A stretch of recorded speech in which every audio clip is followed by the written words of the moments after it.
Muy buenos días a los radioescuchas que nos sintonizan en las frecuencias de Telemetro Radio, a quienes nos ven por streaming a través de Metcon Go, en señal de televisión abierta en RPC Televisión y en la plataforma de Telemetro Cuarto Poder en YouTube. Bienvenidos a la emisión de hoy, jueves 5 de enero del año 2023 de Cuarto Poder. En el campo internacional, necesario y obligado, hoy se cumplieron los funerales y el sepelio del Papa emérito Benedicto XVI, en una situación realmente bastante inédita, porque hace mucho tiempo, más de 500 años, que un papa no presidía los funerales de su antecesor. Recordemos que los papados son vitalicios, de por vida, y hace más de 500 años, un papa vivo no renunciaba a su cargo, hasta que se produjo la renuncia en el año 2013 de Benedicto XVI y la posterior elección del Papa Francisco. Una ceremonia muy seguida a través de la televisión, a pesar de que la hora para el lado de acá del mundo era muy temprano, 3 de la mañana, pero que además contó con la participación durante los días de Capilla Ardiente de más de 230.000 fieles que le rindieron un homenaje a Benedicto XVI. Mensajes del Papa muy sentidos, la ceremonia en un ataúd de ciprés, como mandan los cánones del Vaticano, para demostrar, si se quiere, humildad. Bueno, un hecho histórico este funeral del Papa Benedicto XVI. En Estados Unidos, si fuera en términos beisbolísticos, diría que lleva 2 outs. Y 2 outs porque lleva 3 strikes en el primer out, 3 strikes para el segundo out, es decir, se ha punchado 2 veces. Hoy vamos a ver qué pasa. Kevin McCarthy, el líder de la mayoría republicana en la Cámara de Representantes, no logra por segundo día consecutivo obtener los 218 votos para convertirse en el speaker o vocero o tercero en la sucesión en el poder en los Estados Unidos. Se dice que ha hecho unas concesiones realmente dramáticas y ni así ha logrado obtener esa mayoría de votos. Y lo curioso es que los que se niegan a votar por él son el ala más dura de la extrema derecha y libertarios, además el Freedom Caucus del Partido Republicano. Ayer el expresidente Donald Trump trató de interceder, llamó incluso, y eso ocasionó que perdiera más votos, curiosamente. Así que, bueno, el Partido Republicano demuestra que ni están alineados ni están unidos. Cualquier parecido con un partido de acá de Panamá no es mera coincidencia, o con varios partidos acá en Panamá no es mera coincidencia. Y por último, ayer comentábamos que el presidente turco Erdogan iba a llamar, se proponía llamar ayer a los presidentes de Rusia y de Ucrania para tratar de hacer algo de distensión en el conflicto que ha tenido un fin de año y principio de año muy dramático, de lado y lado, pero sobre todo en el lado ruso, donde han muerto muchos soldados, tanto en la noche de Navidad como en operativos con drones desplegados por Ucrania, y por supuesto se espera la respuesta de Rusia. Bueno, no sé si se dio la llamada, no he podido indagar bien, pero lo cierto es que la reacción de Vladimir Putin fue desplegar en el Atlántico el barco de guerra más poderoso que tiene la Armada rusa y que contiene un dispositivo, si se quiere, lanzador de misiles hipersónicos, que se llama Zircon. Y eso es una demostración de fuerza, evidentemente. Esos misiles, según el Kremlin, viajan a 10 veces la velocidad del sonido y son capaces de destrozar cualquier tipo de sistema antibalístico, antimisiles. Así que eso es si se quiere, una acción de respuesta simbólica, porque todavía no ha accionado ninguno de los misiles, pero es diciendo, aquí estoy y puedo utilizar esta arma. Es decir, el conflicto, lejos de desescalar, sigue escalando. Y pasemos al plano local, Flor. También hay información importante. Empezaron las maniobras de los diputados en año preelectoral. Estamos a 5 de enero y ya hay diputados habilitando a sus suplentes todo el año ellos cobrando licencias con sueldo para irse a hacer política. Es el caso del diputado perredista Roberto Ábrego y vamos a ver otros casos similares como pasa en cada año preelectoral. Habilitan a los suplentes y se van a hacer política, pagado por todos. ¿Y Roberto Ábrego pedirá licencia remunerada también en la Junta Directiva del canal o no? Hay que ver. Bueno. O a ver si ese sí lo hace, pues. Nos hace la caridad de trabajar en uno de sus múltiples trabajos. Interesante. Eso Oye, es importante. denunciaron finalmente al ministro Sabonge por omisión de los deberes del servidor público y es una denuncia interesante porque yo creo que pocas veces se ve una denuncia de esas características contra un ministro de Estado, pero que además lleva aparejada una serie de eventos trágicos que se han sucedido debido a la falta de mantenimiento de las carreteras del país. Se menciona, por ejemplo, ¿recuerdas el accidente de la ambulancia? En Soná, en Veraguas? Así es. Que la persona falleció. La persona falleció. Si se quiere acopiar más elementos de convicción, se pudiera mencionar el ciclista arrollado el fin de semana pasado por un metrobús. Aparentemente el ciclista cayó en un hueco primero, eso produjo que se cayera y luego lo atropelló el metrobús. El accidente de Chepo. No, es que hay varios, Ayer, en donde hubo un muchacho que perdió un pie, tuvo que ser amputado dramáticamente y 6 heridos, obreros de la construcción que iban a desplazarse hacia su lugar de trabajo. Lo más seguro es que haya sido porque uno de los 2 vehículos trató de esquivar un hueco. Es decir, el estado de abandono de las carreteras, y no basta con poner parchecitos, porque ayer, Flor, tuve que ir a hacer una diligencia judicial en Penonomé, y cuando venía de regreso me percaté que en el área de entre Playa Corona y San Carlos han parchado algunos de los baches que había, pero eso no es suficiente, porque hay muchos baches todavía y realmente es riesgoso, porque uno por esquivar un hueco para no reventar una llanta, que son $200, caes en otro. No, o te puedes chocar con un bus o con un carro que venga al lado. Pero ¿sabes por qué pasa eso, Guido y Flor? Porque los funcionarios de este país dejaron de andar en las carreteras. Ahora vuelan. Porque si el presidente, si el ministro realmente utilizara la Panamericana como debe ser, porque si eres ministro de Obras Públicas debieses recorrer la principal vía de este país, que es la Panamericana, te darías cuenta de la cantidad de huecos.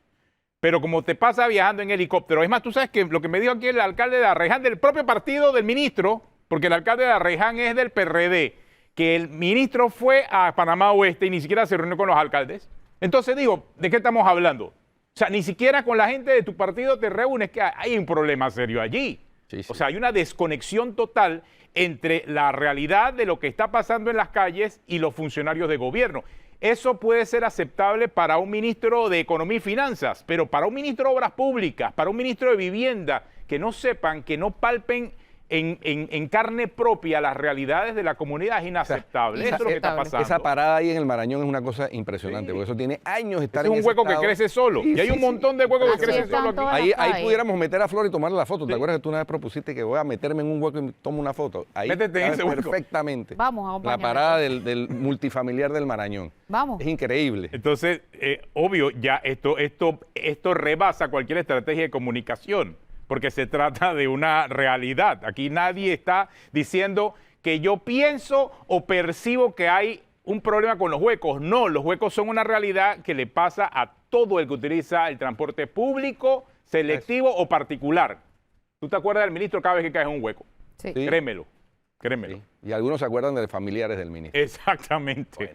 Así es. Entonces no estamos hablando aquí de percepción, sino de realidades. Bueno, sienta la cosa de Panamá.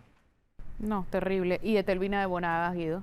Oye, dice que la va a investigar la Procuraduría. La está investigando. La está investigando por el mismo caso de doble salario que en el Tribunal de Cuentas cerraron inexplicablemente para mí. Yo fui el que inicié esa investigación y estaba muy claro todo. Y salvo eso viene desde tu época. Sí, y salvo que ella haya devuelto, o los funcionarios que estaban implicados en la lesión patrimonial por doble salario, hayan devuelto el dinero, y yo no veo cómo eso se puede haber cerrado. Pero Guido, sí estamos viendo que la presidenta del Consejo Municipal no tiene una situación similar. Condenada por mal manejo de dinero público 60 meses y es presidenta del Consejo Municipal. ¿Cuál es la respuesta? No, es que yo puedo ser presidenta porque todavía la condena no está en firme. Sí, porque es primera instancia.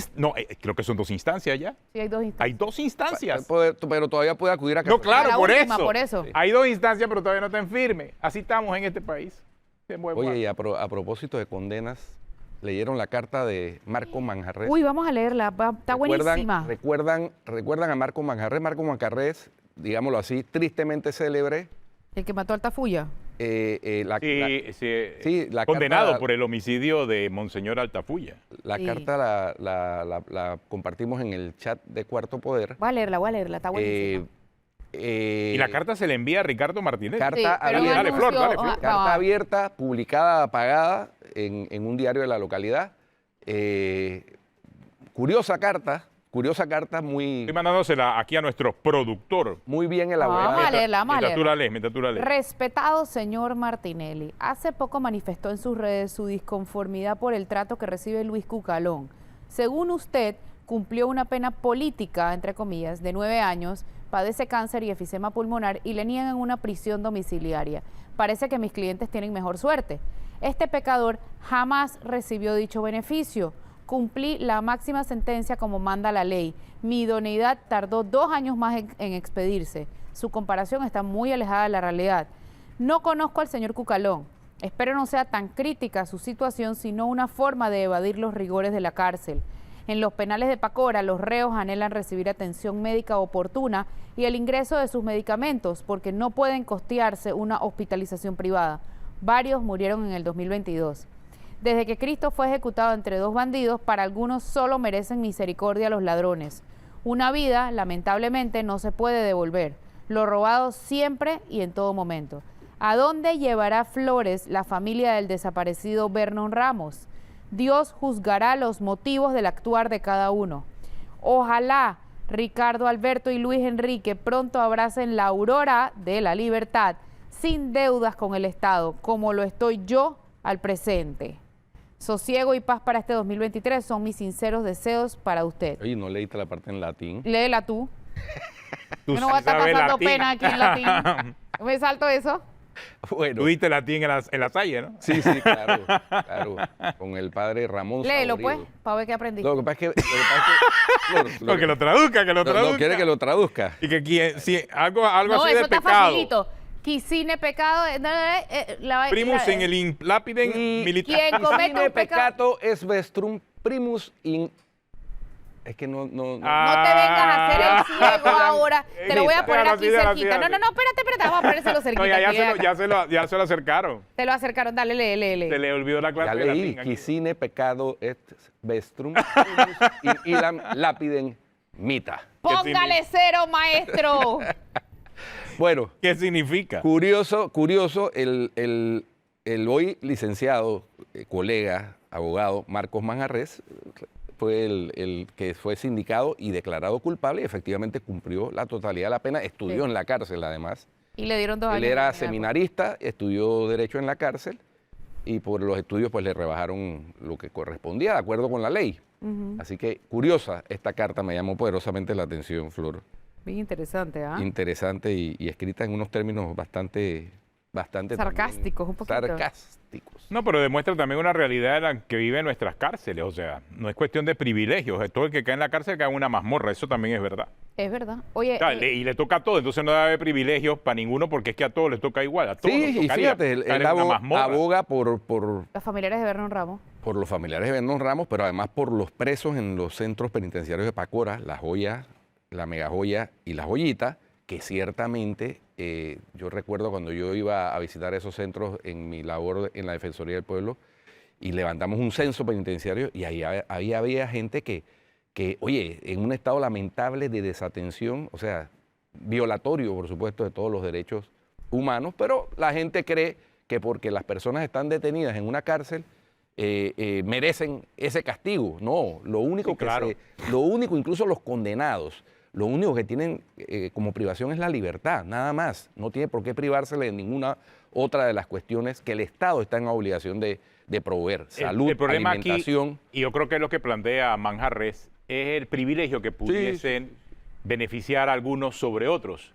O sea, no todo el mundo tiene 14 millones de dólares para consignar una fianza, como el caso De Cucalón. de los De hijos los del hermanos. expresidente de Ricardo los- Martinelli. sí. Fueron 14 millones de dólares, que por cierto todavía eso está Y en... ni siquiera se sabe si van a volver. No, y todavía está en debate porque el Ministerio Público se opuso a la consignación de la fianza y eso es lo que ahora mismo se está Cucalón, ¿de cuánto fue la fianza de Cucalón en su momento? No recuerdo, pero también fue una fianza millonaria. Millonaria. Millonaria también. Entonces, no todo el mundo la tiene para poder evitar el rigor de la cárcel, pero de igual forma llega el momento en donde tendrías que afrontar, si eres declarado culpable, el rigor de la cárcel, Bueno, obviamente. Flor, para tu curiosidad, yo pensaba que lo ibas a descubrir por asociación de ideas, pero bueno. La frase en latín que cita Manjarrés es aquella... no, es aquella frase célebre de Jesús de Nazaret, cuando dijo: quien esté libre de pecado, que lance la ¿Y por qué no primera lo dijiste piedra antes, pa' ver? contra ella, porque quería ver si tú Ah, concluías. este tipo Por es lógica, una Guido, por Dios. cosa. Por lógica. Guido, lo Pero googleaste, Guido. No. Guido, me da hasta Guido, risa, googleaste. oye. Hable Sobre Google para ver tu historial. Sobre todo por el lapso de tiempo que pasó entre la lectura en la No, lo que pasa es que no y leía- el comentario. Además- No, él estaba esperando. Es que Guido es Guido, ¿ah? Bueno. El célebre Guido. Oye, pasemos a otro tema. ¿Quién de te interés. chateó? No, nadie. ¿O lo googleaste o te chatearon? No, nada, oye, pero sí. No, pero Guido sí estuvo en su clase de latín. Oye, sí, con el padre Pero Ramón fracasó. Saborido. No fracasó. Lo que pasa es que eso fue en 1977. Ya se le A olvidó. long time El latín es ago. una lengua muerta. ¿sí? Muerta, además. Ya está muerta. No nadie. vengas, Es más, no vengas. Tú trata de buscarlo en a el traductor de justificarlo. Google, no aparece. Ni Solamente siquiera es, aparece. sí, además no aparece. Solamente O sea que es lo para. buscó. No, pero no aparece, no de ahora, pero solamente se estudia por aquello de la etimología, porque Exacto. muchas de nuestras palabras en Tiene esa castellano raíz. tienen la raíz latina. Es simplemente por cuestiones de etimología. Y para cuando uno quiere descrestar gente con argumentos jurídicos, los latinazgos son célebres. Sí. Yo me imagino a Guido así. Nemo auditor, quien cuya propiam turpitudin allegans. ¿Sabes lo que significa eso? No debe escucharse en juicio a quien alega su propia torpeza. Me recordó el ministro Sabonge, por si acaso, ahora que lo van a Oye, procesar por... No recuerdo si ayer lo comentamos, pero el FAT, el Frente Amplio por la Democracia, volvió a fallar. ¿Ah? Sí. No alcanzó. El no FAT alcanzó. falló. Pero le dieron FAT cortesía de falló. sala. Falló. Le dieron Falló. cortesía de sala a Saúl Méndez Cristiano Adames en la Asamblea. Sí, exacto, pero no entiendo por qué, porque Era su él perorata ahí. no llegó ni siquiera a lo exigido mínimo por el Tribunal Electoral para que Bueno, el no partido sé, político. quizás tienen algún tipo de relación, no sé, las protestas de julio, quizás. Sí, No sé, digo, puede ese es su músculo político, ¿no? El amenazar con Pero- cierres de calle. Y, Sí, pero recordemos el rol del FAT, del Suntrax, en esas protestas. Fue un rol componedor. Es más, ellos terminaron conciliando a todas las partes, ¿ah? Paradójico, pero eso, Sí. esa es la verdad. Oye. Ellos terminaron conciliando a todas las partes. ¿Saben cuánto se ha gastado el IFARU en auxilios económicos? 75 millones, creo, ¿no? 74.6. 4.6 millones de dólares. En el año 2022. No, en 4 años. Oye, ahora que en todo lo hablas, que va del periodo. ahora que hablas de eso, ¿no vieron la pelea entre La princesa Kaira. la diputada Kaira Harding Kaira y y Nando. lo que está- bueno, asumo que es Nando Meneses Debe porque ser. Es Nando Meneses, comenzaron claro. a sacar una serie de advertencias de que dice que están despidiendo a funcionarios públicos. presionándolos. Pero yo me con despido. pregunto, esa es una pelea, me imagino, que entre PRD, ¿no? Sí, Porque sí, claro. Por eso son los te digo. funcionarios de un lado y del otro, porque es un quítate tú para ponerme yo. O sea, porque Kaira Harding está denunciando ahora que le están quitando funcionarios, pero ella es diputada. Bueno, Sí. por lo menos es diputada. Y dice que el suplente, o la suplente de Nando Meneses, Y ahora- va a ser y ahora- la esposa del ministro de Vivienda. Bueno, ahora que Sí. regresemos... que no el es ca- funcionaria, pues. Ahora que regresemos el cambio, Y él profundizamos... sale ahora. ¿Él sale? ¿Quién? Él sale, Meneses sale porque va a Ah, correr. claro. Ah, y también el que va a salir dice que va a ser ministro de la presidencia, que dice que un Sí. evento el 15 de enero. Es Sí. lo que escuché. No, pero Martinelli Sí. puso que iba a ser en Hacha, Hacha. y uno de los dueños de Hacha desmintió esa información. Que no va a ser allí. Una vez más, desmienten al señor. Bueno. Y, Ahora- también apareció los precandidatos ya para el PRD. ¿ah? Sí. Dice que va Cristiano Adames. Cristiano Adames, el vicepresidente y Martín Torrijos. Torrijos. Sí. Cuidado, ¿ah? Dice Bueno. que Martín Torrijos también está en la carrera. Bueno, no sabemos ahora- si es cierto. Hay que Ahora, verificar. después del cambio, conversamos con nuestra invitada sobre varios temas relacionados. Ya regresamos acá con Olga Dovaldía en breve aquí en Cuarto Poder.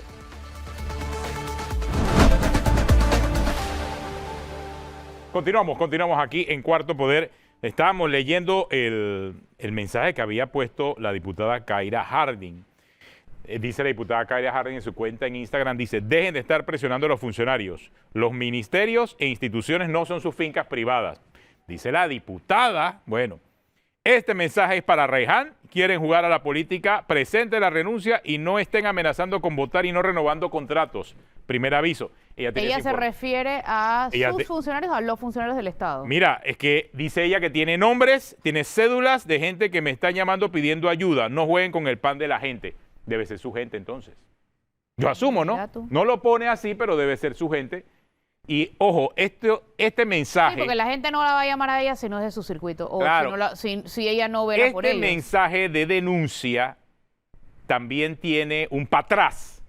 Y es que ella está, como diputada, revelando que ella tiene funcionario en el gobierno. Es lo que se infiere de eso. Claro. ¿No? Bueno, si otros lo han dicho abiertamente, ¿por qué no inferirlo ahora? Bueno, recuerden el video de Alejandro Magno Castillo. Exactamente.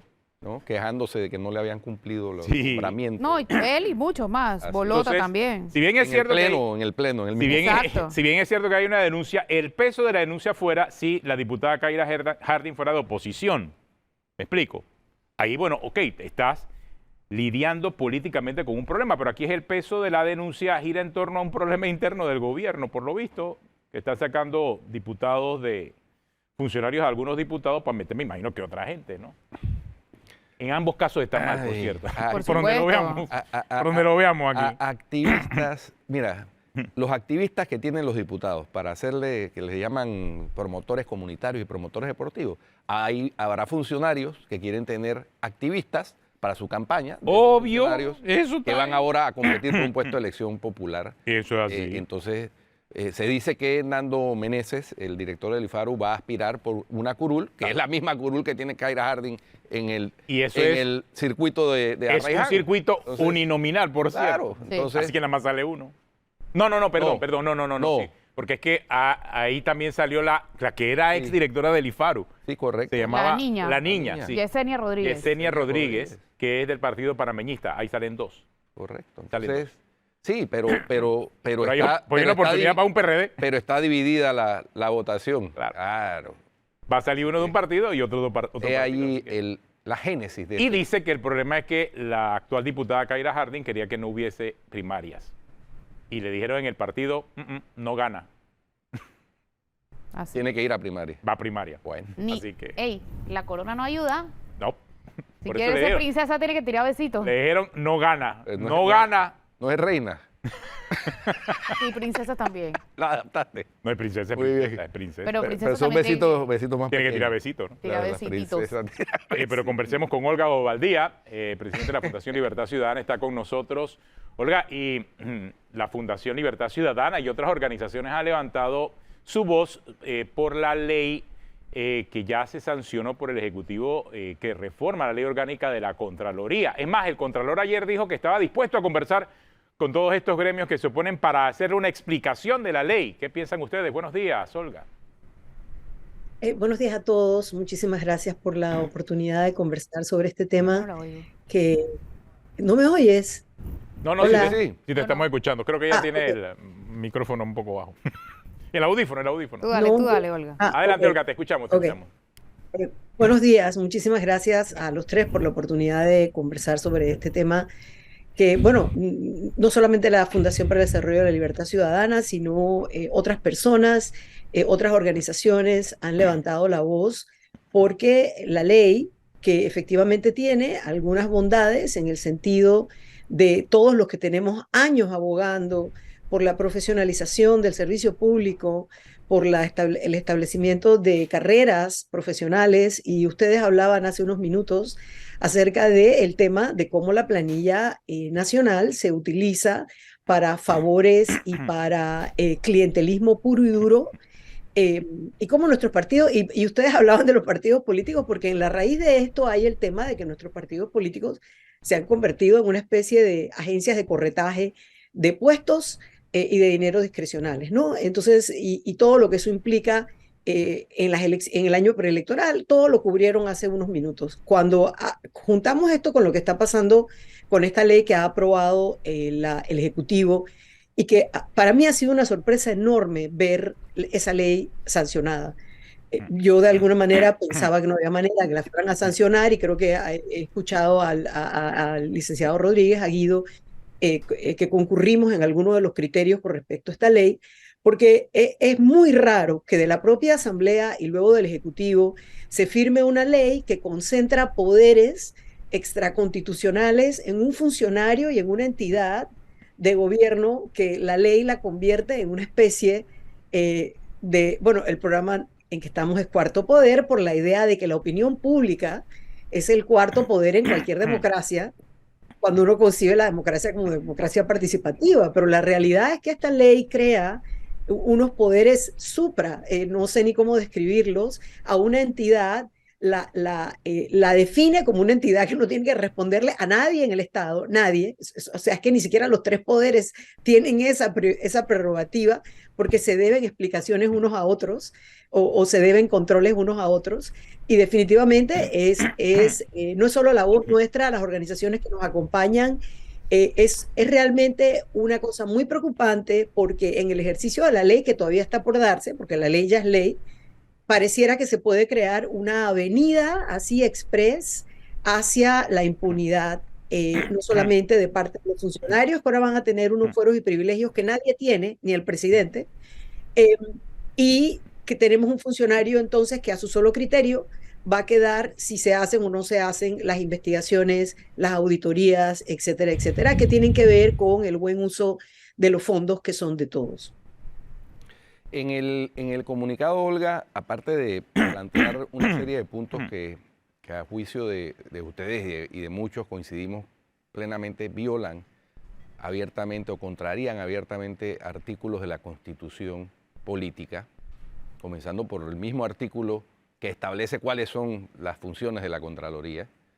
Acá se le están añadiendo a través de ley funciones que no le da ese artículo al Contralor ni a la Contraloría, y creando una serie de fueros y privilegios en favor de funcionarios de la Contraloría, con el argumento, supongo yo que será parte de las explicaciones que quiere brindar el Contralor, porque una vez emitido este comunicado, la Contraloría emitió un Twitter con un comunicado, así es, invitando sin definir fecha y hora, invitando a las organizaciones a reunirse. Sí, a mí me gustaría saber, si fuera yo una organización de la sociedad civil, ¿cómo atiendo esa invitación? Para, según él, exponer las bondades de la ley, ¿no?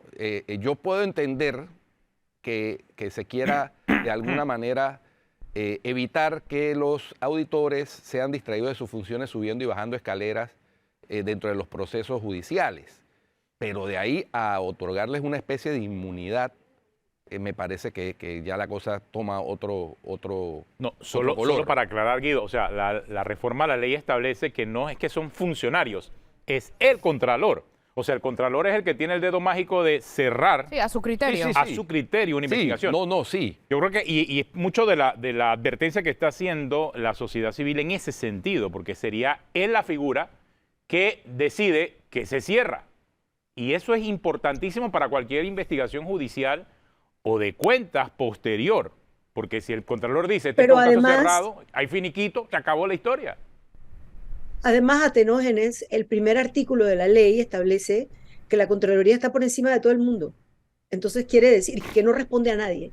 Por lo tanto, si recibe una solicitud por parte del Ministerio Público, por ejemplo, o del Tribunal de Cuentas, de una investigación, una auditoría, ellos no tienen por qué obedecerla. Va a quedar a criterio de la Contraloría si la obedecen o no. Correcto. Si realizan la auditoría o no. Y pensemos en el mundo más optimista, que es lo que pasa con la debilidad institucional. ¿Qué ha sido lo histórico en nuestro país? Cuando hablamos de debilidad institucional, que sé que es un tema una cosa como esotérica, ¿qué quiere decir eso? ¿Qué quiere decir debilidad institucional? Quiere decir entonces que las reglas internas de la propia organización o de la propia entidad son muy débiles para resistir las actuaciones de los funcionarios. Entonces, y también ocurre la moneda opuesta, si tienes un funcionario correcto, a la cabeza de las instituciones, que puede establecer parámetros de integridad, etcétera, etcétera, tienes una institución que entonces temporalmente comienza a hacer funciones como debe, gente preparada, gente haciendo lo que tiene que hacer, y apenas ese funcionario se va y entra otro que no tiene ese criterio, todo lo que se había construido se cae. Y es lo que hemos visto históricamente en el país. Pero eso es como en la práctica, pero en la legislación es importantísimo entender para la ciudadanía, para las organizaciones, para todos los que ojalá cojan la caseta, lean la ley y entiendan por qué nos preocupa tanto, por qué estamos apoyando la demanda de inconstitucionalidad que presentó Ernesto Cedeño y por qué estamos esperando si es admitida o no para tomar. Entonces estamos trabajando en preparar acciones por la vía judicial, que es lo único que queda, a ver si la vía judicial puede hacer un contrapeso a este exabrupto legal, porque se ha creado una ley, una camisa hecha a la medida para que entonces realmente quede a criterio de una sola persona si una investigación se hace o no, si una lesión patrimonial va a llevar su correspondiente auditoría o no. Y la otra parte que estaba mencionando Guido sobre los fueros, esto es bien grave también, porque crea para los funcionarios de la Contraloría una inmunidad casi total frente a las responsabilidades penales y yo creo que inclusive civiles, ya la aplicación de la ley lo dirá. Personas mucho más expertas en derecho administrativo que yo la están analizando. Guido es una de esas personas con un bagaje de experiencia no solamente laboral y de conocimiento, sino de aplicación práctica del Tribunal de Cuentas. Vamos a tener funcionarios que si son parte de cuadros de corrupción quedan completamente inmunes. Es un tema gravísimo. Es que no hay ningún funcionario en la República que tenga esos privilegios, Guido. O sea, ni el presidente está exento de responsabilidad si tiene alguna actuación que pueda ser reclamada por la ley. Sí. ¿Cómo puede una organización de la sociedad civil atender esa invitación, entre comillas, que hizo el Contralor? Si no pusieron yo creo que eso es una... Mira, sinceramente, se trata de una autoridad. Se trata de una autoridad. Nosotros vimos el tuit y quedamos a mira, la esencia principal de la participación ciudadana es poder entrar al diálogo con las autoridades. Esa es una de las formas principales de la participación ciudadana. Así que cuando se trata de hablar, dialogar, hacer un encuentro de mentes y de ideas, siempre la puerta está abierta. Sin embargo, aquí estamos en otro momento. La ley ya pasó. Lo que corresponde ahora es que el órgano judicial haga su trabajo en cuanto a las reclamaciones que vienen contra ese exabrupto de la ley. Y respecto a ese tuit, donde es un tuit de la Contraloría que dice, si no me equivoco, no lo recuerdo de memoria, pero dice que el Contralor tiene una invitación pública y habla de explicar razonadamente la ley. Pues la invitación pública, yo presumo que debe ser seguida en algún momento con una invitación formal, porque nadie puede llegar a la Contraloría y tocar la puerta y que, hola, me invitó el Contralor. Por un lado, realmente no es una invitación formal. Él es una autoridad, la Contraloría es una institución pública, aquí se requiere algún grado de formalidad, por un lado. Por otro lado, el tema de la explicación razonada, creo que hay muchísimos criterios legales en el país. Para algo tendremos 26.000 abogados, creo que son o somos. Y con respecto a la ley, efectivamente, tiene algunas bondades, pero las cláusulas de ley que exceden lo que la Constitución le da como función a la Contraloría son extremadamente peligrosas, porque hacen una concentración de poder en una sola entidad, en un solo funcionario, sin ningún contrapeso. Es como o sea, si el funcionario, de acuerdo a esta ley, si el Contralor dice se cierra la investigación, no hay ninguna instancia posterior. Además, ni siquiera tiene que obedecer lo básico del debido proceso, que es las actuaciones razonadas por parte o motivadas por parte del Ministerio Público. Por parte del funcionario público. Todas sus actuaciones deben ser motivadas. Entonces, así que es muy complejo. Hay otras cosas en la ley que también son muy preocupantes. Por ejemplo, el tema del presupuesto de la Contraloría y otras cosas que hay dentro de la ley que no mencionamos en el comunicado porque ya son de un matiz un poco más complejo y que requieren más análisis. Esperamos que esté en los alegatos que presentaremos, ya sea en el periodo, creo que Guido también mencionó que él está preparando alegatos para presentar en el momento de los terceros interesados si la demanda del doctor Cedeño es admitida. Hay otros elementos en la ley que también le ponen un rol a la Contraloría que de alguna manera se mete. Pero Se nos congeló. sí, se congeló, pero hay elementos también constitucionales, y aquí estaba revisando el artículo 280 de la Constitución, Guido, que es muy claro porque le asigna funciones específicamente a la Contraloría. Y yo creo que puedes poner en la ley lo que quieras, pero al final una ley no puede estar por encima de la Constitución. Claro. Y yo creo que ahí hay un elemento clave, independientemente de la iniciativa que pueda tener el Estado, el Contralor, los propio diputados Contralor. y el presidente La incluso. Constitución es la Constitución y establece claramente las funciones de la Contraloría General de la República. Y yo creo que ahí es donde va a venir el debate ante las advertencias de inconstitucionalidad de la ley, que creo que es un poco lo que están adelantando, Olga, ¿no? Sí, y que aquí entonces recae, como es la construcción de la República Democrática, un Estado de Derecho, recae esa discusión entonces en el órgano judicial.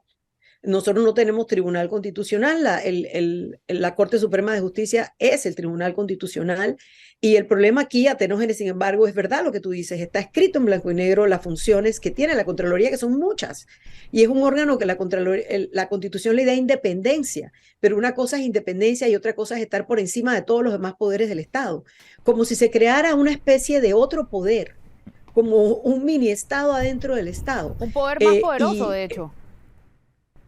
Es realmente desconcertante, es desconcertante que esto haya pasado por la Asamblea, que el cuerpo legal de la Asamblea no haya hecho la advertencia adentro de la Asamblea, que los propios diputados, entiendo el interés político que puede haber, que en el Ejecutivo nadie haya hecho el momento de detenerse y entender, y ahora le queda al órgano judicial trabajar sobre esto, pero creo que como sociedad tenemos entonces que preguntarnos cómo peleamos contra la corrupción, porque si, sobre todo en este tema de la corrupción pública, porque si tenemos una justicia de cuentas, tenemos un ministerio público y la Contraloría tiene un rol vital, esencial, que no puede socavarse, que es que ellos son la última muralla entre el uso de los fondos y la corrección de ese uso de los fondos.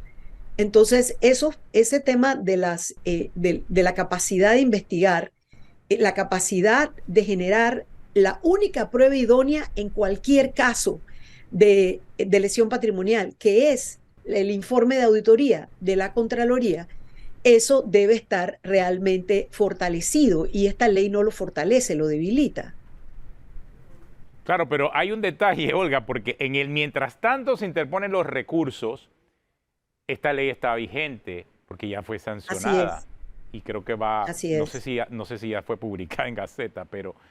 Sí, se publicó el 22 de diciembre. Entonces, por favor, invito a todo el mundo a que busque la Gaceta y lea la ley. Ojo, hay que ver y tomar en cuenta los tiempos de esto, porque entre este momento y mientras se admiten, o sea, la ley va a seguir vigente, viene un año preelectoral y blinda completamente la figura del Contralor. Es un tema también estratégico. Puede ser que la Corte al final diga que no, se trata de una inconstitucionalidad, pero todo lo actuado y lo que va a seguir actuándose mientras llegue ese momento va a ser legal. O sea, yo creo que allí puede haber una estrategia detrás de esto, ¿no? De saber que igual se van a crear inconstituciones, pero por mientras hacer y que el Contralor va a tener esa figura, esa superfigura creada por esta ley.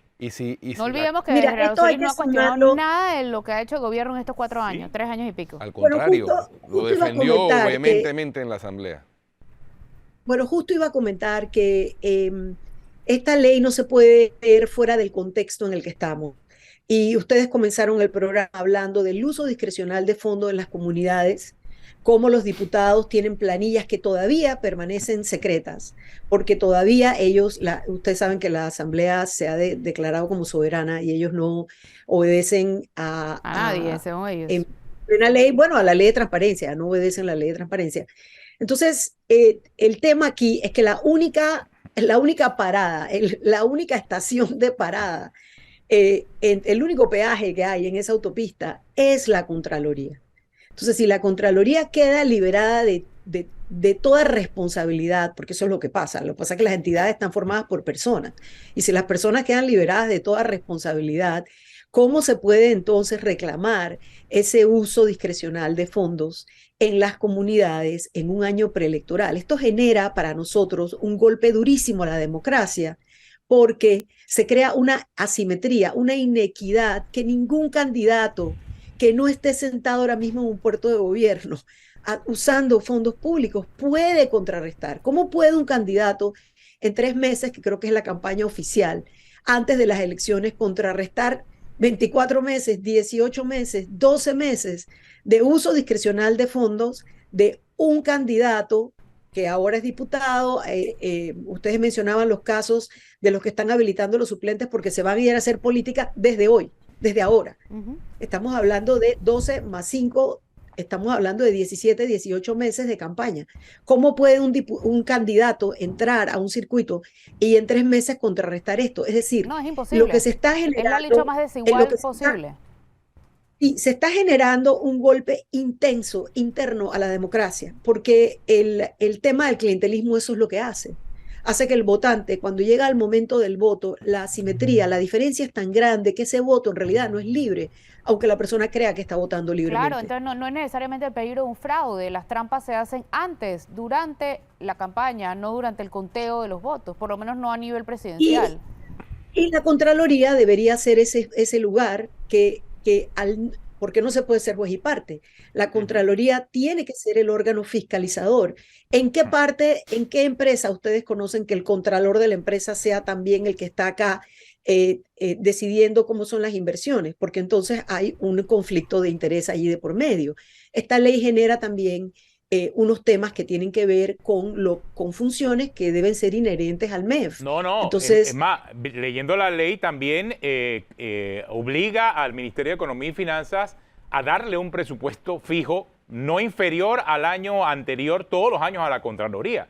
O sea, también establece... ¿Qué otra entidad tiene eso? Claro.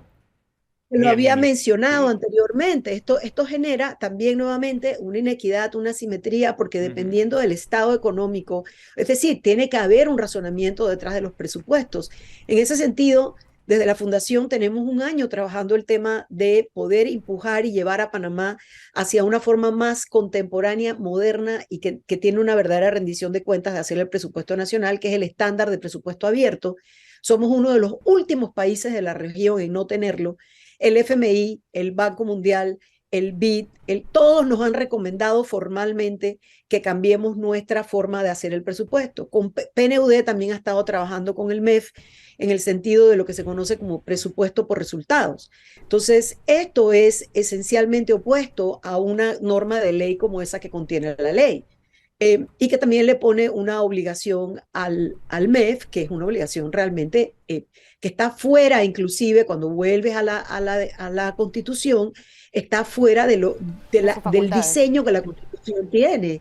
Sí, y también yo creo que es algo importante entender, y entiendo que no todo el mundo puede entrar a leer una ley y entender realmente qué significa. He tenido la suerte de tener personas, abogados de muchísima trayectoria, voluntariamente explicándome la ley. Pero aquí hay una inequidad muy importante porque no hay contrapesos a este poder que se le está dando a la Contraloría.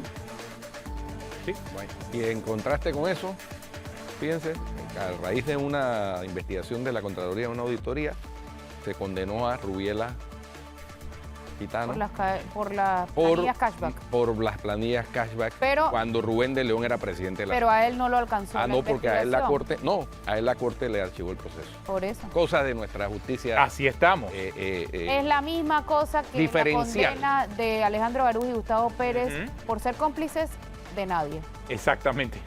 Bueno, tenemos una pausa. Gracias, Olga, por acompañarnos. Ya regresamos.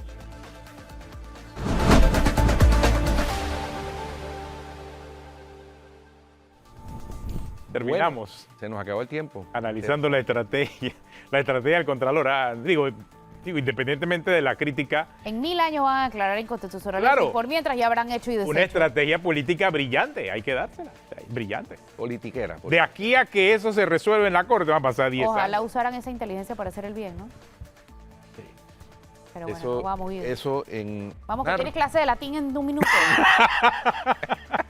en Narnia y en Dinamarca. Bueno, si usted sigue con Telemetro Radio, siga con El Brunch y en RPC Televisión, NCIS New Orleans. Hasta mañana. Chao.